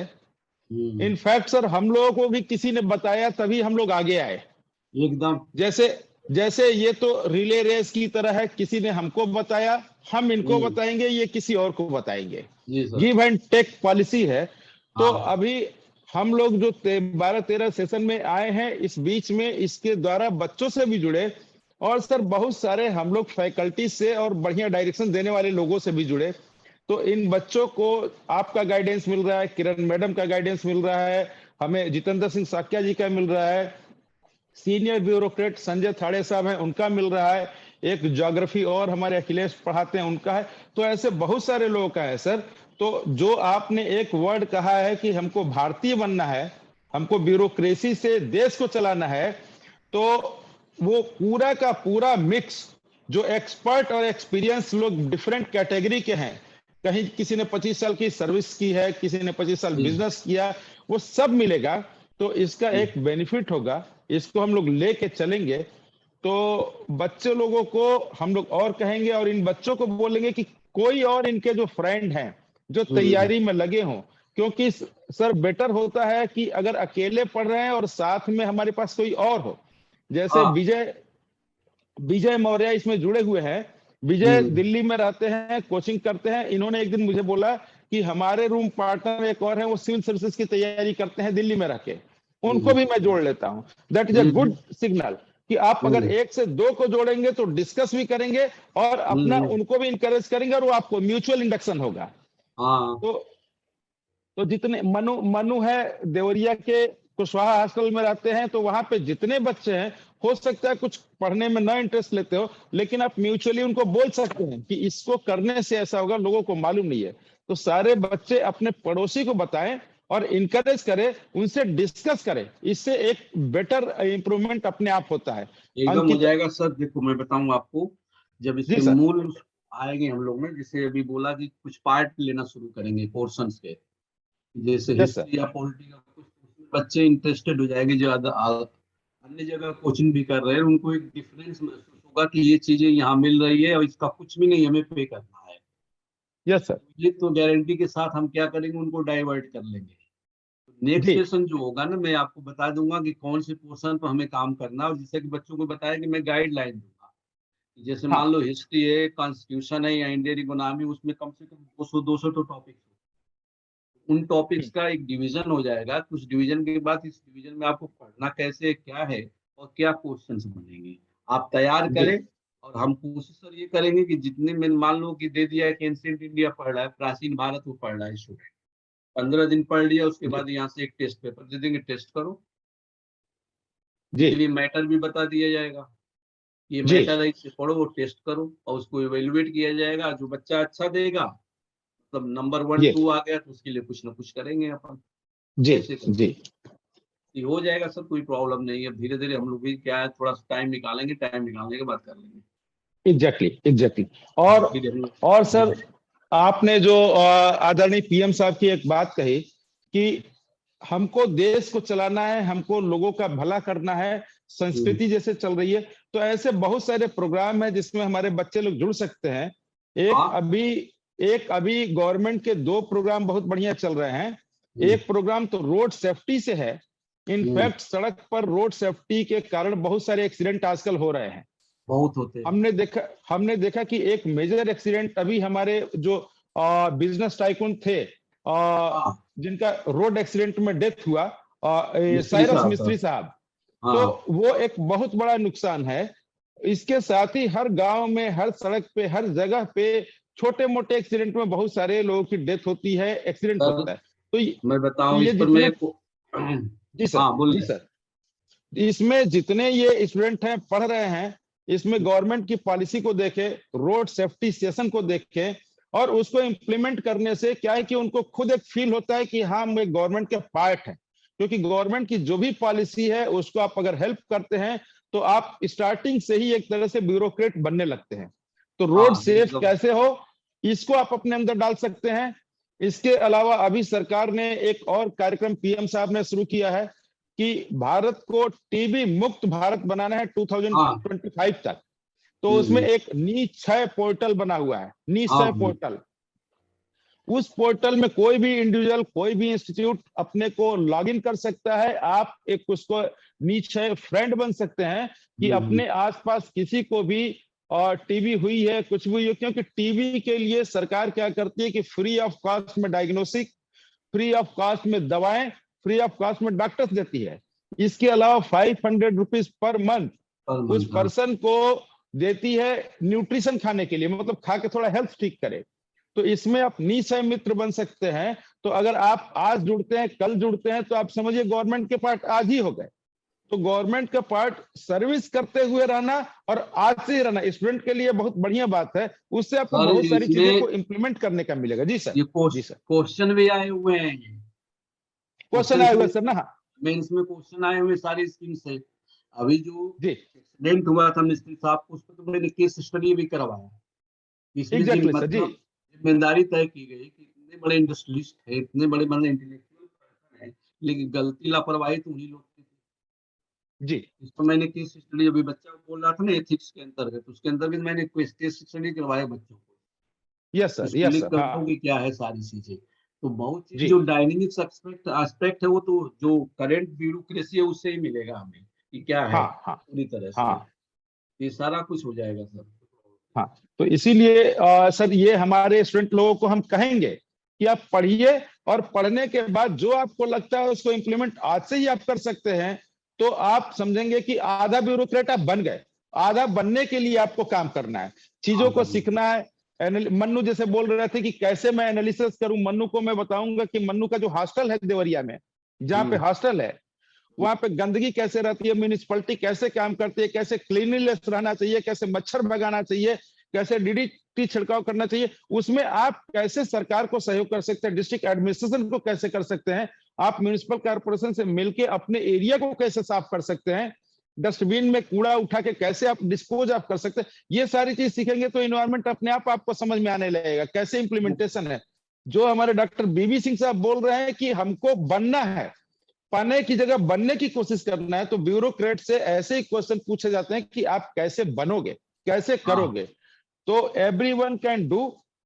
जो भी गवर्नमेंट की पॉलिसी, देखिए गवर्नमेंट की पॉलिसी को देखने में लोग दो तरह से देखते हैं। बीबी सिंह साहब ने बढ़िया बोला कि सोशल मीडिया कहती है, देखने के दो तरीके हैं, एक आपको गलत नजरिए से देख सकते हैं, एक पॉजिटिव नजरिए से। अगर आप किसी पॉलिसी को पॉजिटिव नजरिए से देखेंगे तो आप कंस्ट्रक्टिव काम में लग जाएंगे और उसको 100% अचीव करेंगे। आप किसी पॉलिसी को उल्टा देखेंगे तो आपको गलत नजर आएगा। इसलिए हमको ब्यूरोक्रेट्स को किसी भी पॉलिसी को, क्योंकि कोई शुरुआत होती है तो 100% प्योर कुछ नहीं होता, जो भी है उसमें पॉजिटिव को देखते हुए उसको आगे बढ़ाने के लिए काम करना है। और ऐसा अगर आप करने लगेंगे तो मुझे लगता है आपकी राइटिंग अपने आप सुधरने लगेगी, क्योंकि माइंड में ऐसे ही क्वेश्चन आने लगेंगे, ऐसे ही आंसर आएंगे, और आप एग्जामिनेशन देने जाएंगे तो ऑटोमेटिक आप क्वेश्चन का रिप्लाई दे देंगे। तो ये सारी चीजें हैं, आप अपने को जोड़िए। और लास्ट में 3-4 मिनट है, बीबी सिंह साहब फिर संदेश दीजिए अगले बार से बच्चे कैसे जुड़ेंगे। इसको हम लोग प्रमोट भी करेंगे और सारे लोग प्रमोट करें फ्री ऑफ कॉस्ट किसी भी तरह से। सर कुछ बच्चियां हमको फोन करती हैं, सर हम होंगे कामयाब से मुझे जुड़ना है, फीस कितनी लगती है? मैं बोला कोई फीस नहीं है, आप आ जाओ। ये जैसे मतलब जुड़ने का है, आप दूसरे को बांटो, बताओ, इसको प्रमोट करना है। जितने लोग आएंगे एक दूसरे से सीखेंगे। तो बीबी सिंह साहब आप 2-3 मिनट में लास्ट कंक्लूड कीजिए और अगले बार के लिए बच्चों को बताइए कैसे करना है। जी अगली बार जब हम लोग मिलेंगे तो जनरल स्टडीज की कोई पोर्शन, चाहे हिस्ट्री से हम शुरुआत करें या इंडियन कॉन्स्टिट्यूशन से, उसमें आपके पास पहले से चला जाएगा कि कब कितने पोर्शन को हमें क्या बात करनी है। अगर हिस्ट्री में शुरू करते हैं तो पहले मतलब स्टोन एज, इंडस सिविलाइजेशन तक हम क्या करेंगे उसको एक बार हम समराइज कर देंगे, सारे मैटर्स आपके पास होंगे और उसी में से आपके टेस्ट भी ऑर्गेनाइज कराए जाएंगे। और टेस्ट 3 प्रकार के होंगे, कैसे होंगे उस समय में बात आप लोगों से कर लूंगा। ठीक, तो या तो इंडियन कॉन्स्टिट्यूशन या तो फिर हिस्ट्री से हम लोग शुरू करेंगे और पहले से आपको मिल जाएगा क्या हमें करना है। और जो बच्चे जुड़े हैं, देखो ये जैसा कि शुरू में मैंने बता दिया और आप जानते भी होंगे कि हम होंगे कामयाब। जो ये प्रोग्राम है ये क्या है, एक तरह से हम लोगों के मेंटल सेटिस्फेक्शन के लिए, और इसका फायदा जितना से जितना लोग उठा पाए वो बहुत अच्छा होगा। तो आप जितने लोग जुड़े हो हमारे लिए, तो देखो अक्सर एक बात होती है, बच्चे क्लास में बोलते हैं, अक्सर ये बात होती है कि हम लोग काम किसके लिए करते हैं। तो एक थोड़ा-सा स्पिरिचुअलिस्टिक एस्पेक्ट आता है। बच्चे बोलते हैं कि सर स्वर्ग होता है क्या? नरक होता है क्या? तो मैंने कहा कि हाँ, होता है, मैं रोज़ देखता हूँ। तो अक्सर उन बच्चों से मेरी बात होती है, बच्चे चाहे वो 10 हों, 20 हों, 100 हों, मैं ये बोलता हूँ कि जब आपके सामने मैं पढ़ा रहा हूँ या आप मेरे सामने, तो ये हमारे लिए स्वर्ग है। आप लोग जितने जुड़े हो, आप हमारे साथ बात कर रहे हो, तो हम लोग स्वर्ग की अनुभूति महसूस कर रहे हैं। तो अब इससे ज़्यादा मैं आगे कुछ नहीं कह सकता। मानव जीवन में इससे ज़्यादा कुछ होता है नहीं, सैटिस्फैक्शन ही क्या है, स्वर्ग है। तो आप हमारे साथ जुड़ रहे हो, आपसे मैं बात कर रहा हूँ, और इन बातों से यदि आपके लिए कुछ अच्छा हो जाता है, तो वो हमारे लिए स्वर्ग है। ठीक? तो इतना आप ध्यान रखिए और अधिक से अधिक लोगों को जोड़ो। आप जोड़ने की कोशिश करो, और ये पूरे के पूरे जो प्रयास सर ने शुरू किया है, या मान लो हम लोग का एक म्यूचुअल हो गया, ये प्रयास अखिल भारतीय स्तर पर इस तरह की मिसाल छोड़ दे कि लोग तारीफ करने लगे। ओके, तो आगे सेशन में हम मिलते हैं। आप सबका बहुत-बहुत धन्यवाद जुड़ने के लिए। Thank you. थैंक यू जी, सर। Thank you sir. और सारे लोगों को इस बात के साथ कि संडे टू संडे हम लोग क्लास चला रहे हैं। बीवी सिंह साहब जैसा बताएंगे, संडे के अलावा भी कोई क्लास चलेगा वो हम लोग इंटीमेट करेंगे और उसको हम लोग कंटिन्यू किया जाएगा। और मेरा आप लोगों से एक लास्ट ये भी है, रिक्वेस्ट है कि आप लोग जो प्राइम मिनिस्टर साहब का नीच है पोर्टल है, उसको खोलिए, जुड़िए, अपने आसपास अपने गांव के लोगों को, जो भी जिस किसी को भी टीबी हुई हो, उसको प्रमोट कीजिए कि दवा ले और कुछ करे। 25 तक हम लोगों को टीबी मुक्त भारत बनाना है। इस संदेश के साथ आज को हम लोग क्लोज करते हैं और फिर अगले सेशन में यूपीएससी और बढ़िया ब्यूरोक्रेट बनने के लिए आगे तैयारी करेंगे। डॉक्टर वीवी सिंह का हम लोगों को मार्गदर्शन रहेगा। आप सारे लोगों की कोई बात है, टीम वो अपना व्हाट्सएप ग्रुप है उसमें भी दे सकते हैं। बीवी सिंह साहब से मैं पूछूंगा, अगर कहेंगे तो हम होंगे कामयाब ग्रुप के व्हाट्सएप ग्रुप में, आपको भी हम जोड़ लेंगे। कोई बच्चों का कुछ आएगा तो वो रिस्पांस कर सकते हैं।